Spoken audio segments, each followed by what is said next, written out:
Welcome to Mom on Purpose, where it's all about helping moms overcome challenges and live their best lives.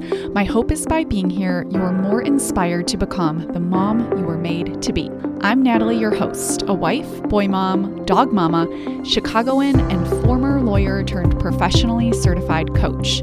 If you're here to grow, I can help. Let's go. Hello, my beautiful friend. Welcome to the very last episode inside the Mom on Purpose Foundations series. This series has been so fun for me to really hash out and dive into the main core concepts and tools that I find to be most helpful inside my coaching practice. I hope they have been impactful. I hope you continue to go back through these episodes and use them and get results just completely free, just from this podcast. That is my hope for you. With that, today I want to end this series with the Becoming Her process. This is my process of change. It's the before and after. I don't know if you used to watch the show where they would do the style before and afters. Who was it? It was like with Stacy and Clinton. I'm drawing a blank on the name. Let me look. What Not to Wear, that's what it was. That show was so fun to watch because I think in part, we love seeing the transformation. And it was about so much more than clothes. If you're not familiar, these team of fashionistas and professionals would come in and do a total makeover for someone who more than deserved it. And it really wasn't about the clothes. Yes, at the end, they had this great new wardrobe and knew how to dress their bodies, but oftentimes there would be tears, there would be so much more growth than just the clothes. And I think that's why we love a before and after. We love a transformation story. It's so relatable. It's something we all want and have experienced and continue to want. And I think that when you understand how to do that process yourself, you can do it in any area of your life. This is also why I think we love a good documentary. We love a good before and after. We love it in houses too, right? A good remodel. So how do you do this in your own life? How do you change and become more of who you want to be? Well, I want to tell you because it is one of my favorite things to do in my own life and in my clients' lives. And I want to share with you some of their journeys and my own journeys and kind of how to approach this topic in a way that is so doable and like a special tool belt of skills that you have that you can apply whenever you want to do this process. So I like to think about there's current you, and then there is future you. And future you is coming. Future you might be more of current you, or it might be a completely different version of you. And what is most likely to determine that is you. You have the opportunity to change intentionally if you want to. If you don't, you'll still change, but it will be based on your circumstances. It will be based on other people. It will be based on things sort of that you're reacting to. And sometimes this can be helpful. Like if you have a best friend who just tells you to go after your dreams and so you do that, that's great. But instead of leaving it up to chance, I want to teach you how to create that change for yourself. So some examples of how you might want to change. You might be someone who feels a lot of overwhelm and frustration in their lives, and you want to become happier. You might be someone who yells a lot and snaps a lot and overreacts a lot, and you want to become calmer. You might want to lose weight. You might want to become more laid back. You might want to make a career transition. You might want to have so much more work-life balance. Like right now you work 50 hours a week or 60 hours a week, and future you works 30 hours a week. You might want to become someone who enjoys playing with her kids. You might want to become someone who doesn't complain. The journey of transformation is so unique and individualized to you and where you're at now and where you want to go. A part of that means accessing your inner desires and what's on your heart for who you want to become. No one can tell you that for you, but you can have a coach or someone like me to help you quiet the noise, quiet the mental chatter, to help you access what's already there that maybe you've silenced for a while. So if you're someone who is in a season of life where you got a lot going on and it doesn't feel possible to create the life that you want or have what you want, you may be in the habit of telling yourself, well, what's the point? I can't have it anyway. And when you do that, you train your brain not to come up with more wants and desires because it knows that you're just going to squash it. And so your brain just gets quieter and quieter. And so over time, you might not even know what it is that you want. And that's okay. I just teach you how to quiet that part of your brain, access those desires, and let some ideas come up. And then you get to a point where that becomes a well-oiled machine and you can continue on this growth journey. And I want you to think about it as the process of change, the before and after, the caterpillar to butterfly, but one that continues forever just because that's the privilege we have in this lifetime. It is not something you do where you arrive. You might achieve your goal. That's awesome. But there's always going to be something else that you want more of. And when you learn how to want from approving of yourself just because that's who you want to be in the world, it can be a really fun process to do over and over.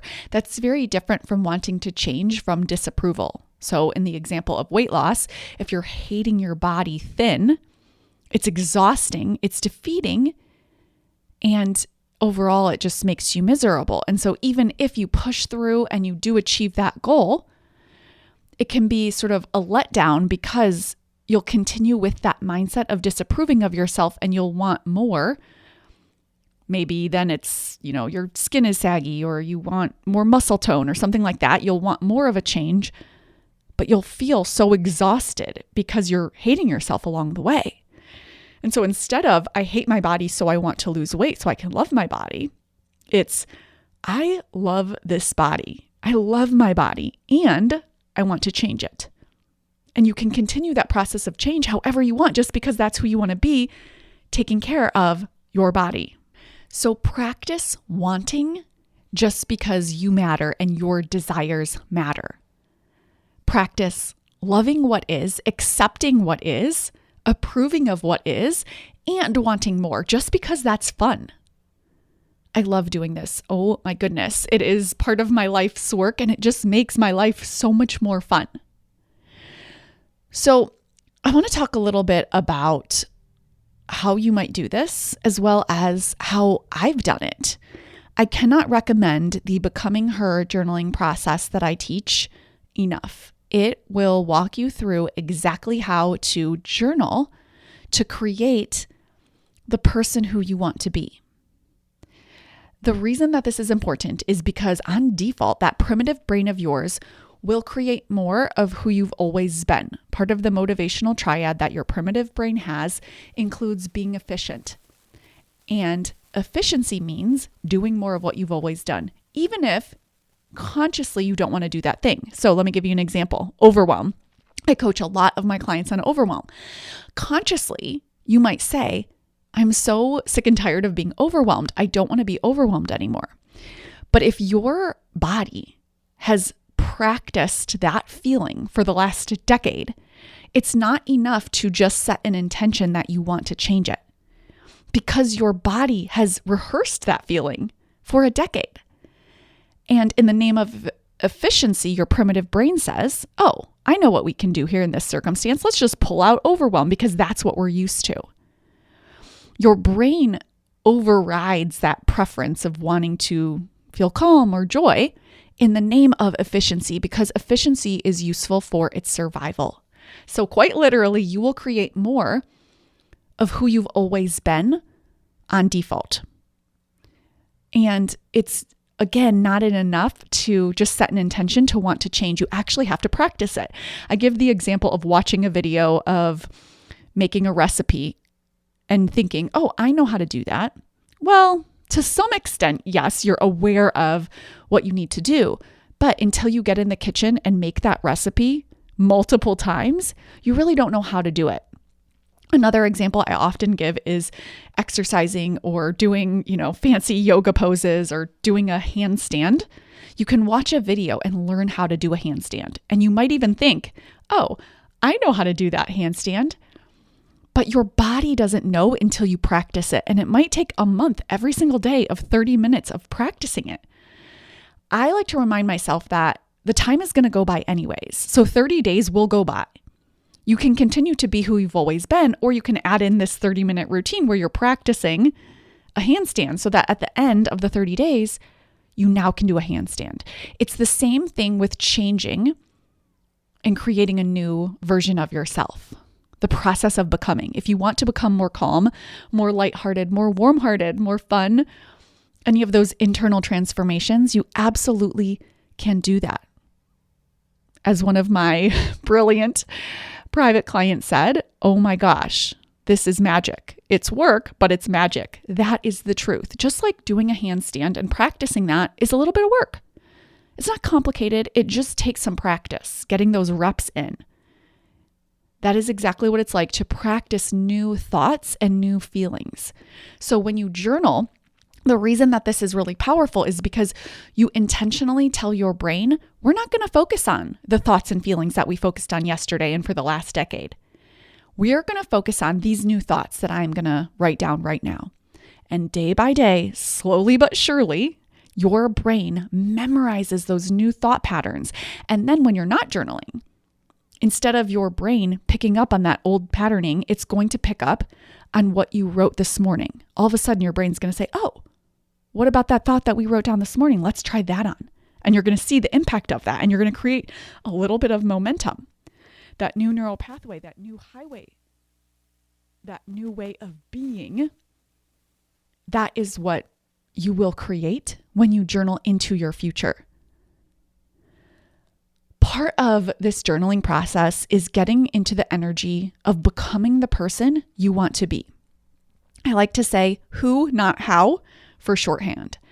Instead of, well, how do I do that? How do I lose the weight? How do I stay calm? How do I become more laid back? How do I increase connection in my marriage? How do I stop yelling at my kids? These are the questions that we typically ask on default. It's the first question that our brain kind of offers to us. It's the how question. But how is all about the actions. And hopefully by now what you know about actions is that they're really the symptom of what's going on underneath. So behind every action is the thought and feeling driving it. Sometimes you can take some shortcut actions, but for the deeper work where you're transforming your emotional state, your identity, who you're being, you need to do the thought and feeling work first, and then the action work. So it's not a bad question. It's just not the most useful or helpful first question. Focusing on who you need to be to create that result. That is the best approach, the most helpful approach in the beginning. Because when you get into the energy of thinking and feeling like the person you want to become, the actions will flow naturally. If I start telling myself, I am someone who is fit and works out every day, if I just repeat that every single day, eventually I am going to take action that aligns with that, because how I identify creates all of my actions, not the other way around. So start telling yourself who you want to be and who you want to become. Now, there's a little bit of an art to this. You want to do it in a believable way. So you might add in some qualifiers. For example, if I am healthy just doesn't feel like an option to you, you might practice, I'm becoming healthier. Or if I'm a calm mom doesn't resonate with you yet, you might say, I'm learning how to become a calm mom. Focusing on that is so much more empowering and helpful for who you want to be than focusing on, I'm a hot-tempered mom, I'm an angry mom, I'm an overwhelmed mom. But your brain has to be directed to think that. And again, remember, the future is blank. And so without direction from you, your brain will go to the past in the name of efficiency. So the art of change is directing your brain to the future you and telling it what to think and feel so that you can take action from the person you want to become. A part of this is a little bit scary sometimes, not all the time, but sometimes. Because for whatever reason, your brain wants to fear the unknown. It feels unsafe. It feels like death might be imminent, even though in our modern world, it's not for purposes of what we're talking about here. So let me give you an example. When I transitioned from being a lawyer to a certified financial planner and then to an entrepreneur, my brain acted like it was life or death. Now, maybe the business wouldn't succeed, but that still doesn't mean death. And of course it did succeed. So all of that fear was just my primitive brain trying to look out for me. When you understand that, you won't let that get in the way of your transformation. There are other transitions of change, of becoming that I made that didn't come with all of that anxiety and fear. I went from not being a dog person to becoming a dog person. That transformation had a ton of anxiety. I went from not being a mom to becoming a mom. I didn't have any anxiety at all. None. It was totally fine. And I offer that to you not for you to use to beat yourself up. Please do not do that. But instead for you to see how individual it is. It's just based on your brain and what it came up with expectations. I always thought it would be really hard to be a mom. I always thought there would be a lot going on, but I wanted it so badly. And so I had this level of appreciation with becoming a mom. It was still a journey, but I just didn't have that anxiety. Now, contrast that with becoming a dog mom, and I had so much anxiety. And so I use those as a comparison here for you to see that it depends on you and your brain, and there is no right or wrong. And in either scenario, it's okay. It doesn't mean that you're doing it wrong. It doesn't mean that you shouldn't go on that journey. It just means that you might need a few more tools to help you in the journey. And that's okay too. There are other transitions that have felt more motivating and exciting for me, like, getting out of debt from law school or losing weight. And that felt very different than my journey to go from being single to being married. That transition was one of my hardest. Not getting married. Like once I met Steve, I felt great about it. But the transition of giving up being single and that single life, I went out a lot. I was very successful. So it was just really fun to go out and spend money and kind of party from time to time and have all this like amazing set of girlfriends. And it's just such a different lifestyle than being married and having kids. And I knew intellectually that I wanted that, but in order to get there, I had to give up that life completely. And the way that I like to think about it is not that something's gone wrong. It's just that that chapter is now complete. And so I want to have so many chapters in my life that start and then end. And some of them will overlap and some of them might last my lifetime. But instead of thinking that something has gone wrong because a chapter ends, it's just, oh no, that chapter is complete. My single chapter, my going out and partying chapter, that chapter is complete. And I didn't have any particular sadness really about that. I think going through it at the time was scarier than it was sad. I see a lot of kind of Instagram or social media posts where other moms are talking about feeling sad about not having that chapter. That's okay too. And so however you're feeling about it is okay if you know how to just process those emotions and not make it mean that you've done something wrong or that somehow you shouldn't be where you're at.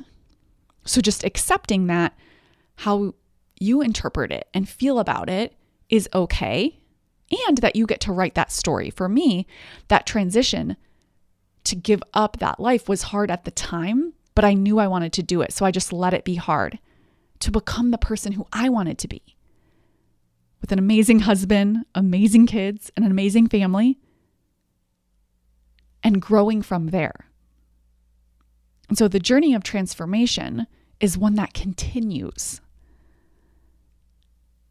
So I think about my life now. 15 years ago, that would have been mind-blowing to me. And right now, it's just an ordinary everyday life. And I like to think about that is how it will be in 15 more years from now. I love the thought and the mindset. It just keeps getting better. I coach my older moms on this inside the membership because there is so much, I think, negative social media out there where your kids are out of the home, and that's the worst thing that's ever happened. That's the, terrible season. And, they talk about 18 summers and you only get this much time with your kids. And could you focus on that and make that true? Yes. Do I think that that is helpful? No. I think it's helpful to see your life as continuing to evolve and grow and change. And might there be seasons that you prefer over others? Yes.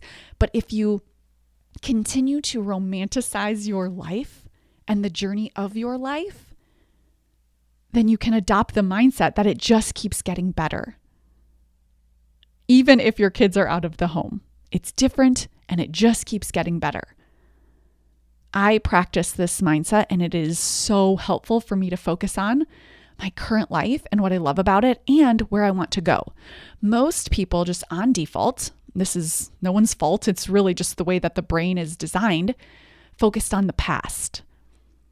And the work is to use that smart prefrontal cortex part of your brain to intentionally decide where you want to go. Now, I do want to mention that it's not a 100% guarantee, but it's still worth it. So for example, if it's 2019 and you're planning a wedding for 2020 and you're thinking about your future and how exciting that's going to be, and you're going to have this 300-person wedding and you plan it, well, 2020, there was a pandemic and that wedding got canceled. So sometimes things happen in the world. Sometimes circumstances happen that we can't predict, but it's still worth it to plan and create the you that you want to become in the future. Why? Because what's the alternative? We just say, okay, throw our hands up. We're not going to plan or create or become on purpose at all because there's a chance it might not work out. I like to think that there's so much growth that happens on the journey that it's not even about the end destination. I have increased my capacity in so many different areas of my life from my different transformation journeys. My sense of self, my confidence, my capacity to do a lot of things, and my capacity to rest. I used to be someone who was so uncomfortable resting, and now it is so easy for me to rest. And it's really easy for me to do a lot. It's kind of like the yin and the yang, and having capacity for both. My capacity to understand food and how it impacts my body and how to lose weight. If you would have told 20-year-old me that I would be so good at losing weight, I never would have believed you. It takes up so little space in my mind. If you would have told me then that I would know how to make money, how to pay off debt, that I would not drink alcohol at all, that I would become a dog person, that I would have a beautiful life with a beautiful family, that I would go from feeling rigid and type A all of the time to becoming so much more laid back and easygoing, and still having the capacity to set and achieve big goals, it would have blown my mind. And I think about that now, and I think about the next 10, 15, 20 years. And I hope that I continue to expand my capacity in all of those areas and in a completely new set of areas. Just because, why not? What's the alternative? If you don't give your brain something to focus on, it will focus on the past. It will focus on kind of the problems that maybe you don't even want to be problems in your everyday life. When you give your brain something to focus on intentionally, that is when the magic happens. Your brain is a problem-solving machine. It loves to change. It loves that journey. Now, of course, like we talked about, there are going to be parts of it that feel sad or scary or like anxiety. But that, in the name of growth, is so much more rewarding and fulfilling than staying the same, because your brain gets bored. And then what happens is you need a lot of escapes to just feel baseline good enough. You're going to overshop, you're going to overeat, you're going to overdrink, you're going to overscroll, you're going to feel a lot of unfulfillment, and it's not a problem with your life. It's just because your brain hasn't been given direction to focus forward on who you want to become. It is such a beautiful gift that you can give yourself, that I continue to give myself. And with that, I want to leave you with a few journal prompts that I think would be helpful on this topic. Number 1, what do I really, really, really want? Number 2, what do I want my life to be like in 3 years? Number 3, who do I need to become to create that life that I want in 3 years? Number 4, what about my thinking, feeling, and acting is different 3 years from now than how it is today? So said differently, if in 3 years you're much more calm and easygoing, what are the thoughts that future you has that are different than the way that you think now? Come on into the membership, my friend. Get the journaling course so that you can learn how to journal to become the woman who you want to be. It is worth it. You will get this skill set and have it for the rest of your life so that you can use it deliberately to create who you want to become. I will talk with you next week, my friend. Take care. Thank you for being here and listening. Now head on over to momonpurpose.com/coaching to learn more about the Mom on Purpose membership, where we take all of this work to the next level.